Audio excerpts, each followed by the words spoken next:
I went behind my husband's back, so he set a trap and live streamed me mid-act WAP. Caught in the act, and now I'm left with nothing. I can't really go out. My friends are trying to reach out to me, but I am too embarrassed to talk to any of them. The news has gotten to my parents and some of my family members. Some of the people that were not truly my friends are sharing it on other social media platforms, even though it was meant for just our group chat. Hi guys, my name is Amanda and I'm 25 years old. My husband and I have been married for 4 years now, and we started off fine, but I don't think that's true anymore. Since the past few years of our marriage, things had been difficult, and I was no longer interested in this charade called marriage. To be honest, nothing really excites me anymore because what I felt then, I no longer feel for my husband. Maybe I have grown out of love. The name of my husband is Alex, or should I say was. He is 27 years old. We have known each other for 5 years now, but we have been married for 4 years. Alex and I met at a shopping mall 5 years ago.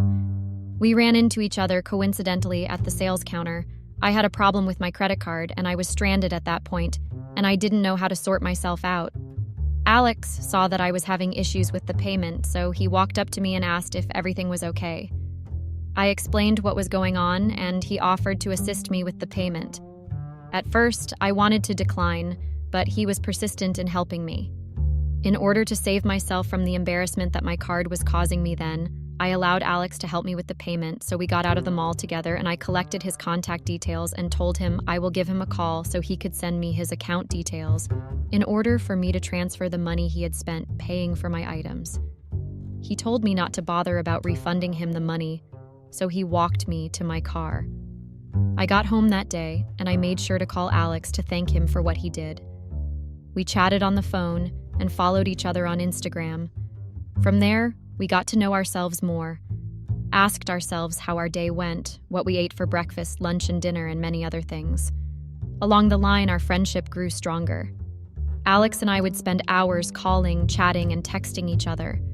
Few months after we met at the mall, Alex asked me to be his girlfriend. I accepted because he was a good person, and he made me laugh easily without even trying. We were fond of each other, and so it was easy for us to date. During that time we were dating, Alex treated me nice. He bought me things I liked and didn't ask for anything in return. He gave me a lot of gifts and we went on vacations together. We dated for a year before Alex popped the question and asked me to be his wife. Of course, I accepted excitedly. So we got married a few months later. The first few months of our marriage was blissful, and our lives were just like how it was when we were dating.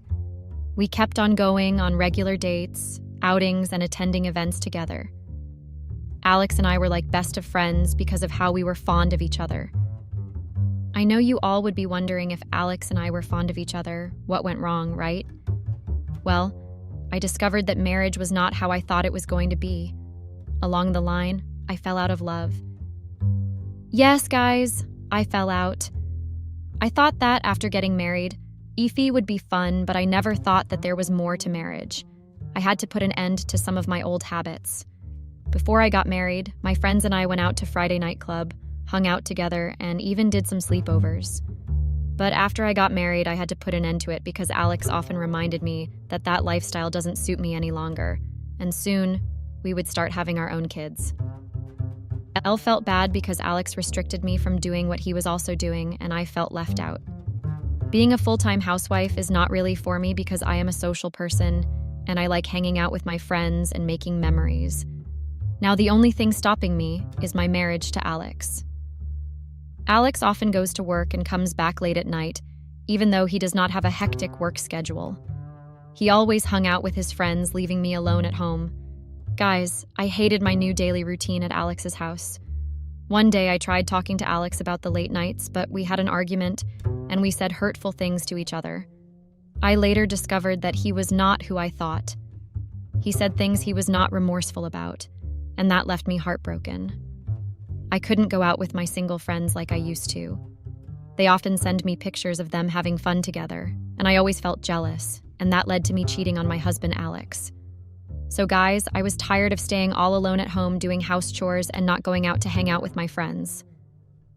So I cheated.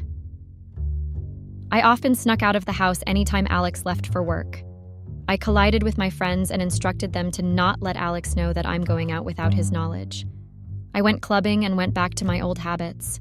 My friends also supported me by going out of the house behind my husband's back. They would encourage me to have fun while I'm still young, and that Alex is also having his own fun outside. I saw reasons with them because my husband always went out with his guys and always came back late at night. One day, Alex was out of town for a trip with his colleagues, so it was a perfect opportunity for me and my friends to go to the Friday night club. We bought drinks and took lots of pictures together. We had a lot of fun that night. While we were seated on our table, a young man approached me, trying to have a conversation with me. Before he could say anything, I clearly told him I was married, but he was persistent. We later got talking along the line, but we didn't exchange any contact. I left early with my friends that night because we drank a lot and we were intoxicated. The following morning, my friends and I kept on talking about what happened the previous night. They seemed interested in knowing what had happened between me and the young man that approached me. They teased me about it and really wanted to know more. I told them that I didn't know much about him and that nothing was going on between us. My friends were surprised when I said I didn't know his name. They told me not to worry, that I might get to see him again. Lol. Yes, I wanted to have fun, but I never planned on cheating on my husband. I just wanted to be free and not be restricted from doing what makes me happy. Before I got married to Alex, I was a very sociable person, loved to party a lot, travel, and do what a sprinter would do. My mistake was that I never discussed it with Alex. We should have had that discussion before getting married in the first place. I guess I was blinded by the excitement of that moment then. Now I really regretted settling down this early. So guys, Alex was still out of town, and I continued going out with my friends. I didn't know what it was for me then, but at some point I wanted to see that young man. So I had two main reasons for going out. One of them was to have fun, and the other was to see the young man again, hopefully. All efforts to meet him failed. I didn't know his name, so I couldn't search him on social media. My friends promised to get the two of us to see each other again, but I didn't know how that was possible. Alex returned from his trip 3 days later. The trip should have lasted longer than that, but due to unforeseen circumstances, they had to return. Alex was given 2 days' work free day so he could relieve all stress. I could tell that the 2 days Alex didn't go to work was hell for me because I couldn't go clubbing. He was always at home. I know some wives would trade the position I was in with anything because most women crave for their husband's attention. Alex provided what I needed and wanted and did what a wife could ask for. He gave me attention, but for me, I needed more than that. I wanted to be let loose and not stuck in a particular position. I wanted to do the things I was fond of doing even before meeting Alex. During one of the regular outings I had with my friends, I was privileged to meet the young man I had met at the Friday night club. We recognized each other, and we chatted like we had known ourselves for years. We introduced ourselves. He said his name is Philip and asked what my name was. I told him I'm Amanda, and we exchanged contacts. I also told him I was married, and he said he knew that already because I had made it clear to him the last time we met at the club. Lol. Philip is a 26-year-old entrepreneur. Ever since I met Philip, it was like I found what I always wanted. He always took me out to lots of nightclubs. In fact, I hung out more with Philip than I did with my friends. Sometimes he would tell me to invite my friends to come join us. I always had one excuse or another to tell Alex so he could allow me out of the house and not be suspicious about my movement. I kept on meeting with Philip for months, and my husband didn't notice I was seeing another man. Alex was insignificant to me, even when he tried to spend time with me. I was really irritated and often got angry at any given opportunity. I guess I no longer feel the way I felt for my husband from when we started dating. Maybe I no longer love him anymore. But Philip was very lively and also fun to be with. He always tries to light up my mood through his text messages. Philip always bought us tickets, and we attended a lot of concerts together. At 25 years, I was married and already had an affair partner who was 1 year younger than my husband. Philip was fully aware that I was married, but he kept on professing love to me. At some point, he wanted us to get married and secretly elope far away from where nobody could locate us, even my husband, Alex. Yes, guys, he did propose that, but I wasn't ready for that. I just wanted to have my free life and get to do the things I did when I was still single. Maybe I was young and naive, that was why I married so early. Or should I say I was excited about the moment and didn't really give much thought about it before saying yes to Alex then? Alex failed to understand me. I'm not trying to justify my infidelity or try to shift blame. No, guys. But truth be told, Alex also participated in this. I didn't have a problem with him hanging out with his guys, but he had a problem with me hanging out with mine because he thought they were a bad influence on me. If he had made me do whatever I wanted, I wouldn't have snuck out of the house without his knowledge. I have known my friends before I even met my husband, Alex. We were friends at college and also graduated together. I really didn't understand why he was against me being friends with them.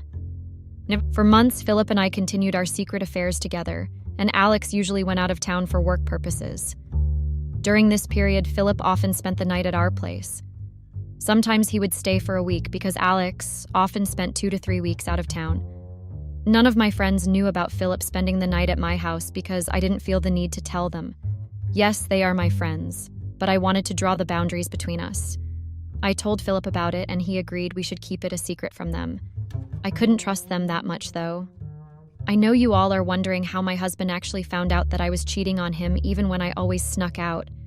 He found out 2 weeks ago, and it was only because he was being suspicious of me and went out of his way to find out the truth.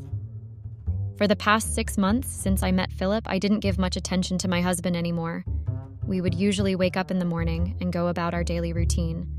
Sometimes he would give me gifts and take me out on regular dates.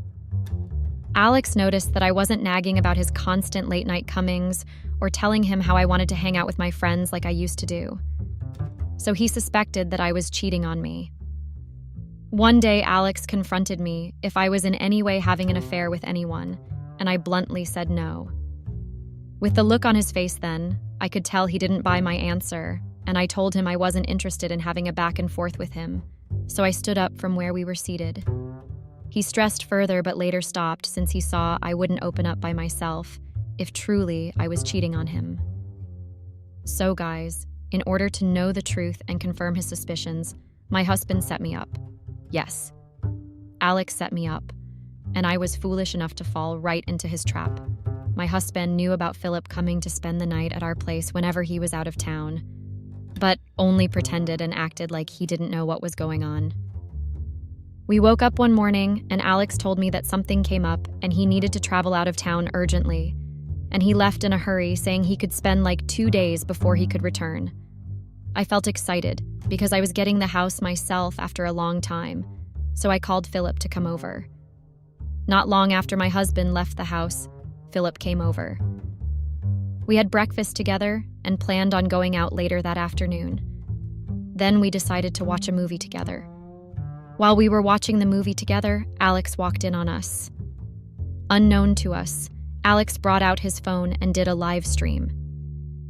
Before I could turn, I saw Alex and I was shocked. I tried explaining to him, but he was not listening to me. He couldn't look me in the eyes because of how disgusted it was, and he left. Philip was trying to calm me down, but I knew the situation was already out of hand. At that point, I felt that my marriage was over. I practically used my hands to destroy my marriage. A lot of thoughts ran through my mind and didn't pay Philip any attention. At that moment, I thought about how this video was going to ruin my life and what was coming for me. The realization of not having anything and Alex divorcing me dawned on me.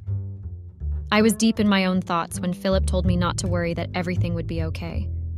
And so he left hurriedly. Alex didn't come back home that day. I waited throughout the night, but he didn't show up. I tried calling him, but it wasn't going. I sent him a voicemail and even texted him, but Alex didn't return any of those messages. I felt tired and went to bed alone. I was restless throughout the night and couldn't get some sleep because I was thinking about what I had brought upon myself. The following morning, I woke up seeing the pictures of my affair on our group chat. I couldn't believe my eyes, so I called Alex immediately. My husband refused to pick up the phone and later switched off his phone. I felt really embarrassed and I didn't know what to do. I cried my eyes out thinking about what Alex had done to me. A few minutes later, I started getting calls and messages from friends. I later discovered that my friends who encouraged me to have fun without Alex's knowledge were among the people condemning me in the group. They shared my pictures to other social media platforms, even though it was meant for our group chat alone. They wrote disgusting captions under the pictures and shared it among themselves. I wouldn't say my friends deceived or lured me into doing what I did because I'm an adult and I can make decisions on my own, but I never thought they would really betray me like that. Of course, I didn't trust them that much, so I kept some of the things Philip and I did to myself. Alex didn't only stream the video, but he also sent it to my parents. That really hurt me because my parents are disciplinarians. They were not ready to let me into their house or have anything to do with me after seeing that video. If there was anything my parents condemned while we were growing up as kids, that was definitely infidelity. They cut off all relatives who were into that, and I wouldn't be an exemption if I'm being caught. Now I'm shattered. Update. Hi guys. Life hadn't been easy ever since my husband streamed that video of me and Philip on our group chat. I lost a lot of friends. Well, those were not my friends to begin with. I couldn't show my face or try to go out because it was too embarrassing. On the other hand, Alex is not helping matters. Alex wouldn't want to speak with me or have anything to do with me. My parents also are very disappointed in me and they don't want to speak with me. I know what I did was wrong, but I'm not totally to be blamed. I only wanted to be free and not to be caged in one spot doing nothing other than house chores. I just wanted to live my life. I guessed I might have done it the wrong way by having an affair with Philip. I know you all would be wondering what happened between me and Philip. Well, Philip left me and told me he wasn't ready to be arrested by Alex and also wants to start up something meaningful with his life. And that he had had his fun with me and advised me to also move on because he had already... Honestly, I wasn't concerned about Philip because I knew it was just a feeling of the moment that made me get close to him. Or should I say, I used him? Well, I guessed so. My main concern right now is how I would protect my already damaged image and get Alex back to me. I have realized my mistake, and I want to make things right again. I really want to go back to my husband and build my family. I hope he gives me a second chance to rewrite everything wrong. Just a few weeks ago, Alex told me he knew about my infidelity, but wanted to catch me red-handed, so he put up an act that something came up and he needed to leave town urgently. He waited a few miles away from the neighborhood and just a few minutes later he stepped out. Philip drove in. At that point, his suspicions were right, so he needed evidence. Then he walked in on us and streamed the video. So guys, that was how I foolishly fell for my husband's trap. I was very foolish in not knowing that Alex would at some point suspect me. So all these while my husband knew about Philip but didn't want to tell me, and waited to ruin my life. Why did he have to live stream it? Was it necessary? I feel really disgusted writing this to you guys right now.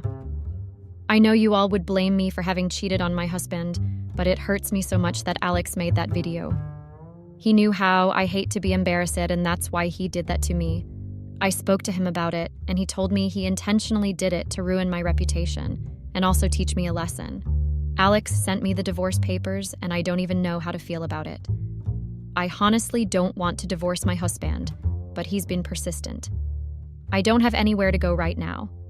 All my friends have left me, my parents wouldn't want to talk to me, and Philip wouldn't open his door to me. Right now, I managed to get a small apartment for the time being. I can't continue like this because I have no business of my own to fend for me. Alex wouldn't give me a listening ear. He closed all of our joint accounts and froze my credit cards, leaving me with nothing. I have learnt my lesson, and I guessed I learnt it the hard way. One faithful day, I got a message from the group chat. When I opened the message, I couldn't believe what I saw. I got the biggest shock of my life.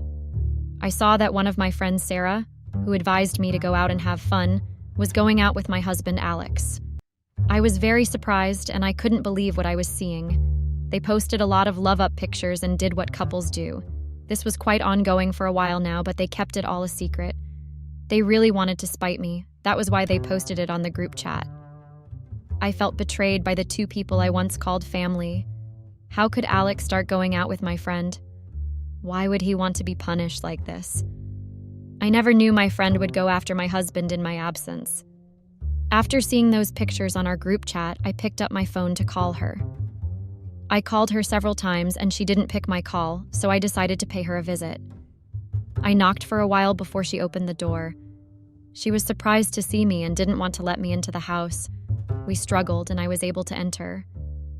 Immediately I entered. I asked her why she hasn't been picking my calls and why she is avoiding me. She said she wasn't avoiding me because she isn't scared of me. I asked her what that meant, and she said I was the one that cheated on my husband, and he dumped me because he doesn't want me anymore. I asked her if she had eyes for Alex, and why she would call herself my friend, and still secretly have feelings for my husband. Why did she tell me to cheat on him when she had eyes for him all along? And Sarah told me that I was a complete fool to take such advice.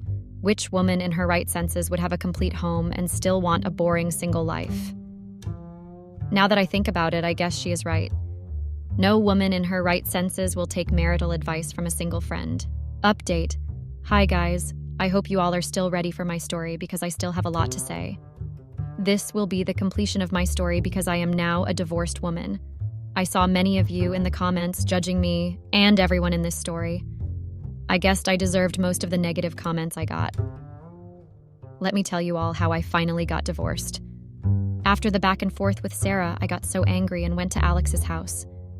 I asked him why he decided to cheat on me with one of my friends, and he said it was his little way of paying me back for bringing in another man into our matrimonial home. We got into a heated argument that day, and I was really irritated about it. Alex told me he has filed for a divorce and he would send it to me. I got angry and asked him why he didn't ask for her permission before filing for a divorce. Alex said that there was no need for that, because he didn't give me the permission to bring Philip into our home. Honestly speaking, guys, I cried after hearing such words from my husband. Seeing my friend with my husband hurts me so much. I never knew she had eyes for Alex all these while. I wallowed in self-pity when Alex told me to leave his house anytime I'm done crying. Thinking about it, I wanted to let loose and not be tied down. But now, I have realized that there's nothing really in that life, and I have really messed up. I should have seen this coming and never have taken advice from my single friends. I should have protected my home from friends like this. Maybe this was what Alex saw that warned of not having anything to do with them. After leaving Alex's house, I discovered that the divorce is going to take a toll on me because I had already been through a lot even before the divorce happened. Few days later, the divorce papers were ready and they were sent to me. I didn't sign it because I was not ready to let go of my husband. I know I messed up, but everyone deserves a second chance. So I took the papers to Alex and I asked him if he truly wanted this, but he told me that there was nothing left again. I went home and I was very devastated. I got home and decided to harsh out a plan to make sure that I make it out having a divorce. I was very desperate because I didn't want a title of a divorcee, even though I was the one that caused the problem myself. One of the reasons I was very desperate is because I could not just watch the same person that caused my marriage harm end up with my husband. I made sure that I would do anything so that the both of them did not end up together. He could divorce me and get together with anybody else, but surely not Sarah that advised me to leave him. Even though I was the fool for accepting everything, I can't let it go. It took me some time, but I finally decided to speak with my parents about it. I know that they would not agree with me because they do not condone infidelity, and there was every possibility that they would chase me out of the house. But I was ready to take that risk because I had already risked everything. I didn't want to end up alone, so I decided to go and recruit some of my aunties and uncles to follow me and go speak to my parents.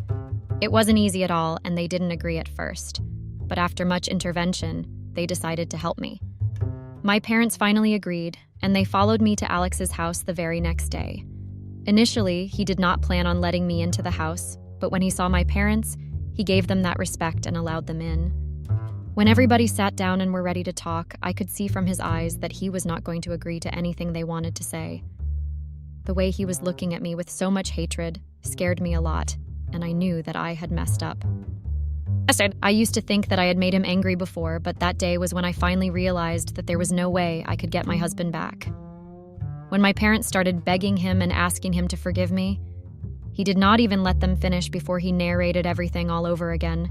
He told me that he could not forgive me for what I did, and that there was no way he could end up with a cheater, that there would be every possibility I would do it again in the future.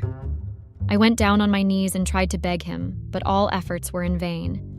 He chased me out of his house and even told my parents to leave. When we got outside the gate, my parents were so embarrassed that they did not want to be seen with me because the noise had brought the neighbors.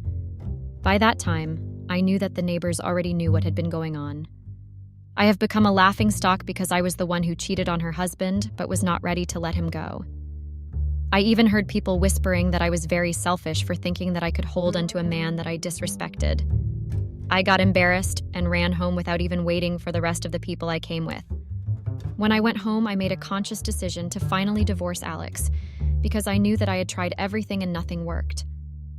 I did not want to keep embarrassing myself and staining my family's name. The very next day, I signed the divorce papers and sent it back to him.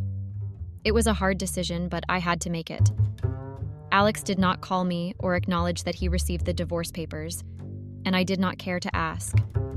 The fight for spousal support was a very difficult one, but even though my lawyer advocated for a certain amount, I did not want to become greedy and ask for it, because I knew that if he wanted to, he could prove that I did not deserve the spousal support. At the end of the day, I settled for a very minimum amount, but I am grateful that I even ended up with it. I decided to get my life back together because I could not let such an incident weigh down my life. While I was at home and lonely, I realized that a simple decision, or rather a very bad decision I made, has ruined everything, and the friends I thought that meant a lot to me left, and even my husband also left me. So I decided to reorganize and get everything back together. Everything happened about 4 months ago. Just yesterday, I got the news that my ex-husband broke up with the friend that had betrayed me. And I was very happy because I wanted him to be with anyone but not just Sarah. I was finally able to move on because the whole thing that had been holding me back was the knowledge of their union. Now, I'm just trying to find my way in life, and I'm just trying to make the right decision. So guys, that was how I was caught up in the act by my ex-husband, and he filed for a divorce. I'm now single, and I tell you that life hasn't been easy ever since Alex and I got separated 6 months ago. Honestly, guys, Sarah and the rest of my friends are now my past, and I sincerely hope that I don't meet their kind ever again. I regretted trusting them or even calling them my friends. Alex's anger was justified and had every reason to be angry with me. No man in his right senses would want to live with a cheater. I hope you reading this would learn a few things from my story. That, as a married woman, you shouldn't take advice from anyone, most especially from your single friends, because they might be the one to make you use your hands to destroy your marriage. That was my mistake. I regretted listening to Sarah and the rest of my friends that even advised me to cheat. I thought we were friends, but I never knew they were jealous of everything I had, including being the only one that was married among them. Like the saying goes, it's better for them to hate you than for them to be jealous of you. When they hate you, they wouldn't want to see you, but when they are jealous of you, they would try to bring you down. Always keep your life private and be content with what you have. Don't go into marriage. If you are not really ready for it, because my love for the single led to the crash of my marriage. I was influenced by friends who misled me. There's more to marriage than just going out and taking pictures. I was carried away by the feelings of the moment and never knew that I had to work for it. Now, marriage is a beautiful thing, and mine wasn't an exemption. I had what most wives could ask for and wasn't even lacking anything. But I was drawn by what was not there because the single people wanted what I had. My only joy is that Alex and I had no child together. I would not have bared to see my child being maltreated by my friend Sarah or any other woman. I wouldn't have been able to forgive myself for seeing my child suffer because of my foolish mistake. I would also advise you guys not to go down the route I took, because I also brought disgrace to my parents. They were so embarrassed by what I did. Alex spoke to them in a rude way. The neighbors also knew about it and brought a certain stigma on my parents. My friends won't stop making fun of me, and they removed me from the group chat immediately when Alex and I got divorced. My mistake has caused me a lot. These days, I just sit and think about the things I did. I wish I never went down that path because it's disturbing and lonely. I missed having Alex as my partner, but then I missed having a partner as a whole because these days I hardly go out and I don't even think I'm ready to move on from Alex. At this point, I pray that I come around dating again someday. Thank you guys for following my story. I hope you don't make the same mistake I made. Goodbye. I'll never forget the day my life changed forever. You know, when you were your father's last hope to run his businesses and continue what he had started? I didn't know that my small misstep would cost me everything, including what my father had worked hard for. If someone was once in my situation, what would you have done? How would you have dealt with the greedy and selfish husband? Let me take you over to what happened before the whole ordeal. So I, F30, met this fine gentleman while we were in university. We were studying at University of Johannesburg, UJ, in South Africa. I was doing my 3rd year in business psychology, which was my last year to obtain a bachelor degree. My aim was to get a master's degree on the same course, so I was going to continue studying till I got my qualification. Well, my goal was to start a business coaching company, helping business owners develop their soft skills, such as communication, flexibility, leadership, problem solving, and time management. My husband, M34, was doing his 4th year of diploma in business law. We met at campus. I was in a cafeteria sitting alone going through my books because I had a test coming up, so I needed to focus more in order to pass, which meant I didn't need any distraction. I was revising some questions when Brian came and sat down on the table I was at. He was a clean and handsome guy. His spectacles suited him very well. Though he looked like a snob, he was still handsome. He asked if I needed any help because I looked stressed. And yes, I was stressed. The test was stressing me out, but I had to do what I had to do right. I ignored him for obvious reasons. 1. Being I didn't want to entertain university boys, I had to focus on what I went to university for. 2. I didn't want any destruction. His handsome snobbish self was a destruction enough, but I didn't want to give him that satisfaction. He kept trying to converse with me until I asked him to go, and I didn't need his help, which he didn't do. I was relieved when it was time for my next class, so I left him there without saying anything. He kept coming whenever he was on lunch break or didn't have any class, trying to talk to me and asking me out on an ice cream date. I was charmed by his enthusiasm, but I wouldn't show him. I wanted him to sweat a little. You can't expect a girl who gets everything at home to just jump and say, okay, let's go out for ice cream, right? As much as I got everything at home, my father was a businessman, and my mother was a head of department, CHOD, at Spark Randburg High School. I was the only child they had. I admired my parents' relationship. As much as my father was not perfect, but he was an awesome parent. My mom, on the other hand, sigh, was a very strict parent. She always wanted perfection, but nonetheless, she was a great mom. The love they shared was so amazing to a point that I looked at them as my role model. They shared everything, did everything together, but most importantly, they loved each other very much. That's what I wanted when I got married. Okay, enough about my parents, let's go back to my husband. So after the whole month rejecting him and him not giving up, I eventually agreed and went out with him. We started getting along from there. As snobbish as he looked, but he was funny and had the brains. We started off as friends. We would go out a lot, trying out new restaurants. He was from a big township called Davidon. As time went by, we got closer each and every time we spent time together. He lived in one of the student apartments in Auckland Park, which was not far from our campus. I loved spending time with him. I would miss him when he was not around, or if I didn't talk to him for a day. I think I fell in love with it. Or didn't I? He became my best friend. We shared almost everything. During December holidays, he was supposed to go home in Davidton, but he didn't, since he took holiday jobs to cover his studies and send money home. He came from a financially stretched home, which made it his responsibility to take care of his family and his study fees. He had 3 younger siblings who depended on him and a mother who was an alcoholic. As much as his background was not good compared to where I was coming from, I fell in love with him. I used to go to his workplace to bring him lunch. He took a job as a bartender at one of the busiest nightclubs during weekends. He used to do night shifts because it would be busy at night, plus it was a festive season. And worked as a waiter during the weekdays when he didn't have classes. I loved the way he was dedicated and tried everything for his family and himself. I remember it was the 16th of December, which was a public holiday. He invited me to his home to meet his siblings and mother. I admired the relationship he had with his siblings.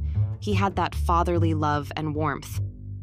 His mother was a very kind and welcoming woman, but her alcoholic behavior was a problem. I asked him what had happened to their father, and I saw sadness and sorrow in his eyes, so I didn't ask anything further. All I wanted to do was to love him and his family despite their background. My mother once asked if I had a boyfriend because I was going out a lot, even on holidays. Well, I used to spend holidays with my family or visit my father's hometown called Greytown in KwaZulu-Natal. I was not ready to get lectures from my mother, so I denied having a boyfriend and told her that I was going out with friends. Brian was the only person I enjoyed spending time the most with. My childhood friends would complain, saying that I have changed and they felt like I had ditched them for a dude I met at campus. Well, my friends were snobs and discriminative. I told them about my relationship with Brian, but they didn't approve of it because he came from a background with a low standard of living. I hate people who judge others by their background while they don't even know their own background. They just know their parents and their big homes. My father taught me to embrace where I was coming and never judge or look down on other people despite where they were coming from. So hearing my friends talk low of my boyfriend as if he was not trying to better his life changed our friendship, which made me spend more time with Brian than with them. My father always reminded me the importance of family, knowing your roots and respect, which was why he made it his mission to take me to his hometown, to know about his roots, which are mine also. As strict as my mother was, I was glad she was not like my friends' mothers. I liked them, but they were too big for their own shoes. They forgot the importance of humanity and respect for others just because they were married to people who had money. I won't say they were rich, but they were affording. My mother was also from Greytown. Her and my father were high school sweethearts. Cute, right? The people I called friends used to say Brian was just with me. Because of my parents' money and he didn't love me, he was just using me to gain something. After they had said that, I completely ended the friendship because it was fake. So the only person who became my friend was my boyfriend. Brian and I dated for 2 years. He had finished with his studies and graduated. I was so proud of him. I introduced him to my parents a year after we had started dating. My father welcomed him, but my mother was a little suspicious of him, though she tried by all means to hide it. My mother gave me a lecture on how I should not trust Johannesburg boys. When we start being intimate, we should use protection because she didn't want unplanned pregnancies and the boy would run. She was so caught up in what everyone was saying about Johannesburg boys and its city. She said Johannesburg was only a city for opportunities, not to find a soulmate because life was too fast, especially for the ones who came from the villages. I understood her, but I was not going to fear that Brian would change me someday or leave me for another person. Would he? He was not perfect for everyone, but he was for me. I mean, he was my man after all, so I didn't need anyone's validation to see that he was perfect for me. He got an opportunity to be a legal intern at Total Energies Marketing South Africa, Pty Ltd, which was based in Johannesburg, CBD. Brian and I started talking about building our own family. He is also a Zulu native, so he understood the procedure of taking a Zulu girl. He had big dreams for our future, his family's future. I don't know what went wrong with him.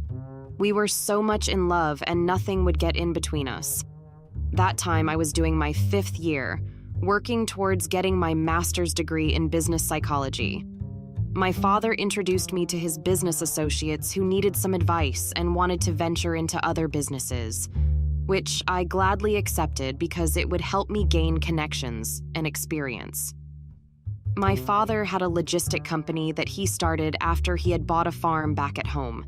He already had livestock that he had inherited from my late grandfather.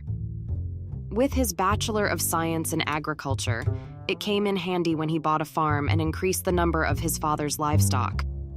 Village people used to buy his cows whenever they were to host ceremonies until this one time when his livestock almost got stolen.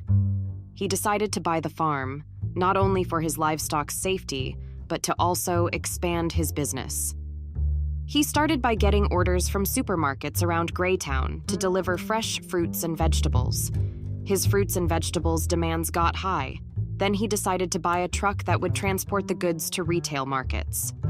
That was when his business expanded to other cities, later got orders outside the province. I remember all this because he used to take me to the farm and taught me the importance of working hard for your own wealth. My father was my inspirer. I remember when his business was not doing well. His accountant or financial advisor had stolen a lot of money and didn't pay taxes, so the South African Revenue Services, SARS, wanted to shut down his businesses until he had paid the money he owed. My father was so devastated because the guy had gone AWOL. He went through a depression phase because of the pressure he was getting from SARS. I thought I was losing my father that time. He had resorted to alcohol and started shouting at my mother for no reason whenever he was drunk. The sour home situation went on until my uncle, who was a lawyer, helped him with the case and found him a business therapist, who then helped him get over the depressing phase he was going through. A couple of months later, the person who had stolen money from my father was found and got arrested. That was when I got in love with business psychology studies. I wanted to help business people who were going through what my father went through. I saw how my father was when his business was in jeopardy of being closed down and how depressed he was. It didn't only affect him, but it also affected us as the whole family, including the family that stayed in the village. I never wanted to see any business owner struggling or going through something like what my father went through. I didn't want to see businesses being shut down because of selfish and greedy people like that financial manager he had. I was so determined to make my father proud, even if it was the last thing to do. So I studied hard to achieve my goals. 7 years of studying business psychology was no child's play, but it was worth it. I had a very patient and supportive partner. We dated for the full 7 years, but he had paid for my bride price, which is called lobola in our culture. Every cultural procedure, so we were only left with white and traditional wedding. He proposed when I was doing my 5th year, then visited my family to show respect and do what was right. I thought he was my soulmate. I remember when my father asked if I was ready for marriage, I told him that I was ready, but I wanted to graduate first. So the traditional and white wedding had to wait till I got my master's degree. We traveled all the way from Johannesburg to KwaZulu-Natal for the lobola negotiations. My baby had to travel for 6 hours with his family from Johannesburg to Greytown. I was the happiest woman. I got to be with the man of my heart.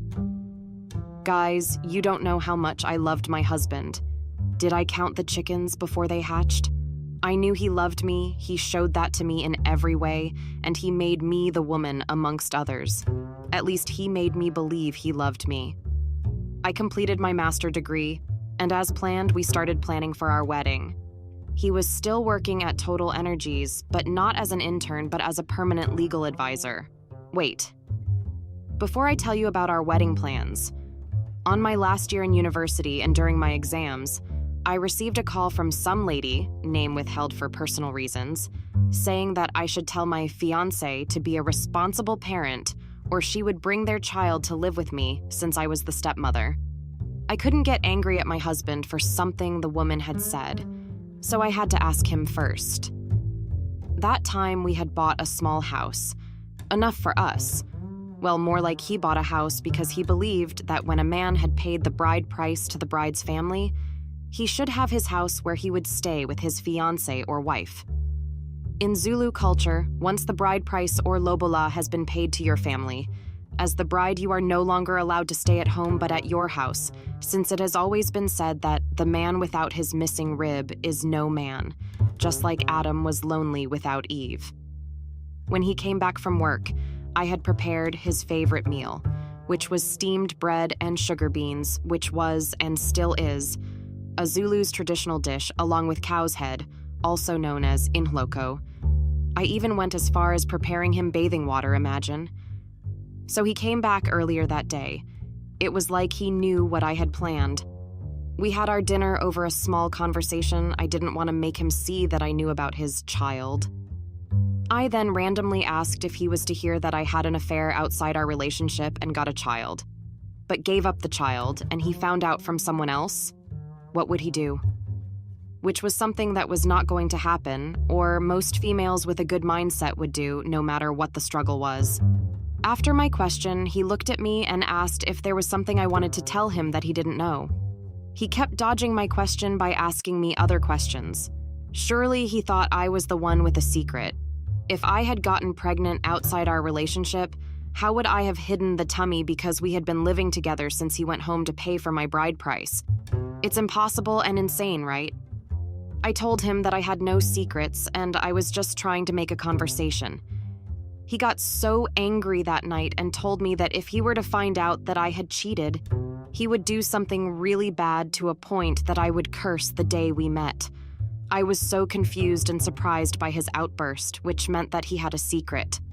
I let that slide, not because I was a fool or something, but I was protecting my peace in order to stay focused at least until my exams end. Since that night, he would come back home very late, saying he was busy at work, but I knew that his knockoff time was 16 euro. He avoided me for the whole week. I didn't care less because I was also swamped with exams, so I didn't need his childish behavior to distract me.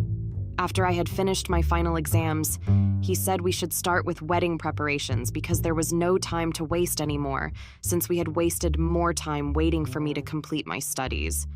He wanted us to get married before my graduation, which I declined, and told him that we would start wedding preparations after my graduation, which obviously made him angry and impatient. Was I wrong or selfish to ask him to wait for my graduation before wedding planning? I got confused by the sudden rush, because he even suggested that we should go to court or home affairs and get married there, since I wanted to wait for my graduation before planning a big wedding. I didn't know what was going on with him, but whatever it was, raised some red flags in our relationship. I didn't tell anyone, not even my father, that my fiancé had changed on me. In our culture, it is believed that a woman builds her home and makes sure that she stays. Even if the steel is hot, you have to be patient and bear with your husband or fiancé. I kept everything on my chest, and because I loved him, I agreed to go to court with him just to get a wedding certificate. Mind you, I didn't even tell my parents about that plan, but I believed in my husband, so I agreed. We got married in a community of property. I know what was foolish of me, but it was what I thought was good for me and my husband to have a joint marriage. Few months after our secret wedding, I graduated. I was so happy that I had reached the destination that I had always wanted to reach. I didn't care about finding a job because my goal was to open my own practice in which I would get the help from my father. He introduced me to his business associates and those who had ideas of starting businesses to coach them. It had always been my dream to make my parents proud and see me graduate, especially my father and I fulfilled that wish. Time passed. My father's connections helped me a lot to get on my feet. My husband and I were on good terms, no more fights or grumpiness. We were the couple that fell in love in university. We were happy again, and I still had kept the girls' call a secret. We started with our wedding planning. He didn't want us to hire a wedding planner, he said. Hiring a wedding planner is a waste of money, and he was not marrying a wedding planner but me, so I am the one who should be hands-on during my wedding preparations with the help of my mother or siblings so that I can get everything I wanted and needed for our wedding to be perfect. I understood that, but my mother went ahead and hired a wedding planner saying that she didn't give birth to me to suffer. My husband was told that the planner was my distant cousin, because we didn't want him to find out that Mom had hired someone to plan our wedding, while he said he didn't want any planner. My husband was weird and acted like a snob for someone who came from a township. The wedding was planned and the date was set. After a month, we tied the knot in front of our families and friends. My father was so happy, he even shed a tear during his speech. I was the happiest woman alive. I got to spend and celebrate the union of my husband and I. Few months after our wedding, my husband's mother had passed on due to lung cancer, which meant he had to take responsibility for his siblings, even though they had grown old enough to look after themselves. It was really sad. My husband was devastated and pushed everyone away, but I had to be there for him through it all. I had made a vow in front of our family, friends, a priest, and God, so I had to stand by him, whether he was pushing me away or not. After his mother's death, he resorted to alcohol. He changed a lot. From going out early in the morning to coming back late at night. He would come back intoxicated and end up saying hurtful words to me. I thought it was grief, but that went on till I couldn't take it anymore. I got so lonely in the house. Yes, I was working and got busy sometimes, but I missed my husband. I had missed spending weekends with him, but he was nowhere to be found. When I raised the issue, he would tell me that he was the man of the house, and he was not going to tolerate being asked about his whereabouts by a woman. The only duty I had was to be a wife, not a detective. It was emotionally draining having to be patient for someone who had changed on you and made you feel unloved anymore. Sometimes I would visit my parents, but it would only be a day thing, not a sleepover. As much as I wanted to share what was happening in my marriage, I had no one to share my marriage problems with. I started going out on solo dates. The stress and tension was too much. Going out really helped me. I once heard a phrase that says, when a lady is stressed, shopping is the best therapy, which was not true to me because I was not a person who took shopping as therapy. So shopping was not what would make me happy or forget about what was happening in my house. One night I went to this pub and restaurant called the Guildhall Pub and Restaurant to relax my mind. When I arrived, it was packed. And to find out that there was an event happening, it was a great distraction for me and my mind. I needed it, and I felt alive again. I forgot all about my marriage problems and my sudden changed husband. I mean, we didn't even get to our first-year anniversary at least. It was only a few months after we had said our vows, and he changed. He became a stranger at our home. All I wanted was for him to recognize me as his wife and let me into whatever he was going through. I thought it was grief, but no, it wasn't because his siblings would call me and ask if they could speak to him. His phone was unreachable. I had so much fun at the pub and restaurant. I got to hang out with strangers. We drank, danced, and ate. It was a lot of fun. I felt alive and free again. I felt like I was my old self. Not that I was going out and getting drunk, but I was free and happy. I missed being my old self, not a jailed wife. Was I wrong to choose myself for once? So there was this guy, name withheld for safety and personal reasons, who was with the strangers that I had befriended. We clicked, the conversations between us were flowing. It was like we had known each other for a very long time. We had a great time together. Then from there we became close friends. He became my shoulder to cry on. He gave me advice without judging me. My marriage lacked happiness, attention, affection, and time. That guy gave me all that. He made me feel alive and took me back to the times when my husband and I were still getting to know each other. Time went by. The guy and I were pretty close.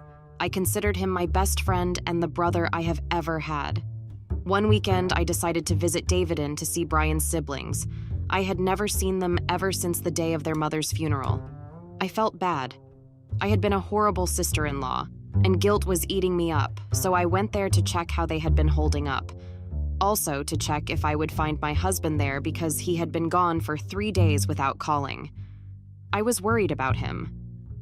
I asked myself every day where I went wrong or what I did wrong, but I couldn't get any answers. I thought I was the problem. I started doubting myself.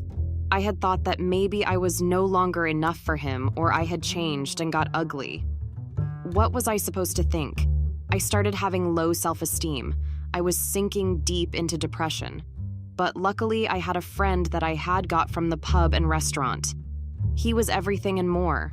I told my father about what was going on in my marriage, and the advice I got was, in marriage, you have to be patient for your husband. Just make sure not to make something that would drive him away from your marriage. I didn't understand that kind of advice because it was useless and pathetic. So I had to be patient and bear with the emotionally abusive husband. When I got to Davidin, I found the siblings alone with a toddler.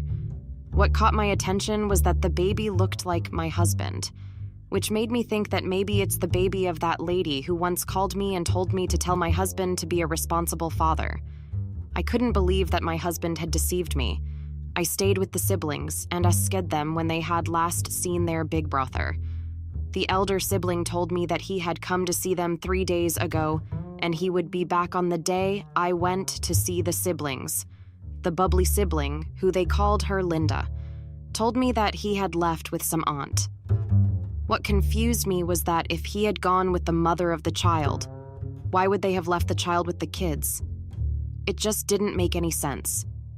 Curiosity got the better of me. I found myself asking whose baby they were babysitting. And they confirmed my suspicions by telling me that the child was their brother's, and they had fetched him from his grandmother's house where he stayed. I couldn't believe what my husband had put me through. I mean, the time I tried to make a conversation about having a child outside our relationship, he got angry, of which I couldn't understand. And he even suspected me of cheating while he knew that he was the one who was unfaithful in our marriage. Was I a fool for thinking he had changed before our wedding? Months passed and my husband was back home, but his sudden disappearances didn't stop. I asked him about the child and he told me to mean what I came to his family for, not anything else. Ever since then, I stopped trying. I stopped begging him to treat me as his wife. I tried going back home, but the stupid husband of mine called a family meeting on me. So my parents told me to go back to my house because there was no wife who lives at home, and went back to her parents. By doing that, I would be opening the door for other women to take over my home. God knows how tired I was. I wanted to divorce him, but then I thought about my assets that I had worked hard for. He would get 50% of what I had owned, and besides, my stupid heart still loved and longed for him. I had hope that he would change. I continued going out with my best friend. I was drinking a lot. Then I went to work. My father found out about my changed behavior. He got me help. He was so disappointed in me, and I didn't blame him. One day, I was bored and needed some distraction, so I went to my friend's house. I knew he would make me feel better. I mean, he was my best friend, right? As we were chilling, he started confessing his feelings for me, which shocked me because I took him as my best friend, brother. I couldn't understand his sudden developed feelings. I rejected him and told him that I was married and he was my best friend. I didn't see him in the way he was seeing me. The guy did the unthinkable and blackmailed me to at least sleep with him or become his booty call if I didn't want my husband to find out about the times I had been spending with him and telling him about my marriage problems. I was so surprised by his sudden change. I didn't know what to do because he had been recording all our conversations, which I didn't know about. I had no control over the situation. I didn't want my husband or my father to know about my friendship with this man. So I obliged we kissed, which was the only thing we did, and agreed to be his booty call. But I gave him that promise because I wanted to get out of his house and go to the cops to report his psychic behavior. A couple of months passed, my father got sick, no one knew what was wrong with him, even the doctors couldn't find what was going on. So we ended up seeking traditional help, because in a Zulu culture, it is believed that if someone is sick and the doctors don't find anything wrong with that person, that only means one thing. That person has been bewitched, or someone was bewitching him and making him sick. When my father started getting sick, my husband came back home. He became the supportive and caring husband that I had fallen in love with. He was there for me and my family throughout the whole process of consulting with traditional healers. I asked myself who would want or bewitch my father because he was a kind person. Didn't have enemies, maybe he did, and we didn't know about them. I mean, my father protected himself a lot traditionally because it is believed that a Zulu businessman has to be protected at all times. Few weeks after the traditional healer visit, my father passed on. I was so devastated and broken. Later on, my mother followed. I felt lost, alone, and abandoned. My mother also got sick for a while. The doctors said it was stress or something that related to stress, as she couldn't take the passing of my father. Well, I didn't blame her. I also would have died if I were to lose the husband like my father, and the family members started calling her names, saying that she had bewitched my father to get the inheritance since my father left everything to me and my mother. Most family members were angry and out for blood, so my mother not making it didn't surprise me because it was over her powers. A year later, I had healed but haven't forgotten about my parents. I was more than happy that my husband had been with me during my healing process. He was so patient with me, and he became the Brian I fell in love with. Since my father's business was under my name, I asked my husband to become the business's legal advisor and put him in charge of my father's logistics company, which he did very well with because he had a plan of opening a logistic company branch in another province to grow the business, and the demand was high. So I gave him a go-ahead. There was this other day when he came back with some papers. He told me that they needed my signature. I didn't ask a lot or read them because I trusted my husband, so I signed, not knowing that I was signing my rights to him. A week later, he came back looking angry. He didn't even tell me what had made him angry. He slapped me and called me names. I was so confused and shocked by his outburst until he told me that he knew about my floozy ways with the guy I met at the pub. Since that day, my life became miserable. I was paying for the little misstep I had made. My only sin was trusting a stranger and telling him about my marriage. Worst part, even if I tried to deny it, Brian had proof, which meant that the guy had sent him everything because I got him arrested and he got out within 6 months. I thought he was not going to bother me anymore since it had been a year. I asked Brian how long he knew about the pub guy. He told me in the eyes that he knew way before my father had got sick. What shocked me the most was when he confessed to me that he was the one who killed my father, and he knew that since I was the only child they had, everything was coming to me. I couldn't believe it. All of the acts he pulled, being supportive and loving, was all an act. He even confessed that he once cheated when I was busy being serious with school and he got someone pregnant. I failed to understand how I missed everything. I mean, everything was right under my nose. His behavior kept changing like the weather. Because of my misstep, I paid a great fortune. I lost everything, including my inheritance. I was left with nothing. I regretted and cursed the day I allowed Brian to speak to me. Life changed so much that I found myself going back to Greytown to stay with my mother's family. Was I wrong to fall in love and be bared with Brian's abusive behavior? Please advise me.